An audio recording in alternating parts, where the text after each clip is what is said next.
തല്ലിയല്ലേ? നിന്നെ തല്ലുകയല്ല, കൊന്നു കുഴിച്ചു മൂടുക വേണ്ടത്. ഇനി ആ താലിയിൽ എങ്ങനെ തൊട്ടാലുണ്ടല്ലോ, കൊന്നുകളയും നിന്നെ ഞാൻ. വേണ്ട, നീ എന്നെ കൊല്ലണ്ട. ഞാൻ ചാവല്ലേ നിനക്ക് വേണ്ടു. ഞാൻ ചത്തോളാം, ഞാൻ തന്നെ ചത്തോളാം. പോ, എവിടെയെങ്കിലും പോയി ചാവ്.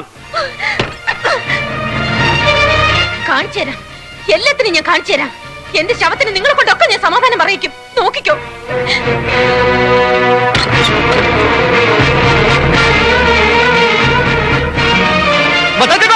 അവിടെ കിണറ്റിന് നേരെ പോണ്. അയ്യോ, അവള് ചാടും, അവൾ ഉറപ്പായിട്ട് കിണറ്റി ചാടും. മീരേ, മീരേ, ഞാൻ പറയണത് ഞാൻ പറഞ്ഞത് കേൾക്കാൻ എന്തെങ്കിലും ഉണ്ടെങ്കിൽ പെണ്ണെ മര്യാദ കേൾക്കാൻ പറ്റില്ലല്ലേ?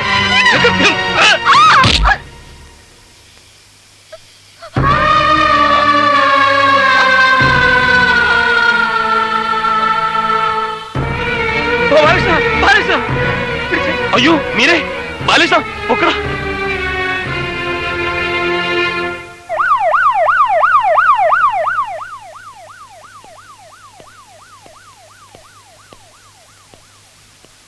ആ പെൺകുട്ടിയുടെ ഭർത്താവാരാ? ദേ ഇവനാ ഗോപാലകൃഷ്ണൻ.